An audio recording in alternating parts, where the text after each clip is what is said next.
يعني بصراحه ربنا يكون في عون الناس اللي عايشه في نيوجيرسي ونيويورك.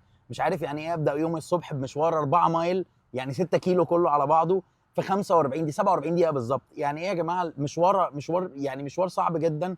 وبتعدي في تانل بتدفع تقريبا 20 $25 عشان تعدي من نيوجيرسي لنيويورك. فحوار يعني انا مش عارف انتوا عايشين هنا ازاي وعايشين كده، ربنا يكون في عونكم. الزحمه دي يا جماعه عشان ندفع فلوس يعني الزحمه دي عشان ندفع فلوس، دي البوابه، الطريق السالك المفروض اللي هو ايه، اللي يسهل لنا الحياه. رجعنا مصر وسواقه مصر. بصوا يا جماعه المنظر عامل ازاي، دي سواقه مصر. احنا رجعنا مصر كده فجاه الناس كلها بتتخانق، كله عمال يحلق على المدخل، والناس كلها عماله تقطع بعض والناس كلها عربياتها متخبطه برضو. الموضوع شكله ايه، لا يقتصر على دوله واحده وانما هو طبع بشري بس الناس كلها بتهرب، الناس كلها بتهرب عشان تدخل. نفس المشوار ده عندي مثلا في نورث كارولاينا بيخلص مثلا في 5 دقائق من غير فلوس خالص، من غير ما تدفع تول.